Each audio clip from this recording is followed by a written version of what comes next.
today to join this man and this woman in holy matrimony.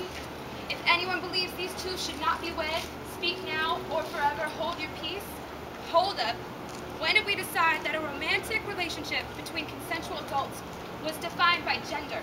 A love so pure to tell someone they do not deserve the same rights because you believe they love differently? They love the same. No difference between me and my boy and her girl and him and his man. Straights, gays, lesbians, bisexuals, transgendered. You cannot define love by sexual orientation. Marriage, domestic partnership, civil union, quote.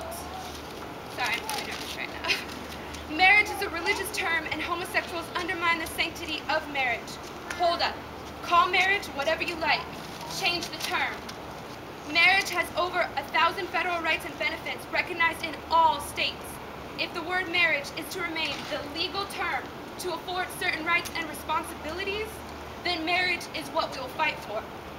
This is not about you and your religious views. This is about love and emotional partnering.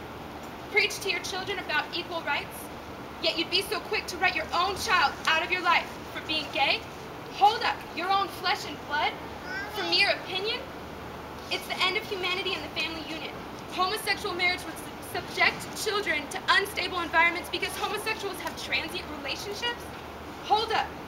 There are plenty of children in the foster care system who came from straight parents whom were too fucked up to take care of them. Yet you do not want a fabulous gay couple adopting? Why? Now give me a logical reason.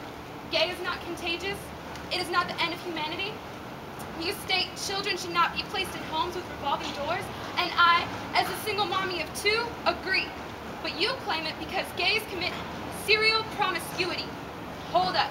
Serial promiscuity? There are heterosexual sluts, both male and female, in our society. Instead of focusing on finding our differences, how about we separate our church and state? And how about we spread the love and not the hate? I, as a straight woman,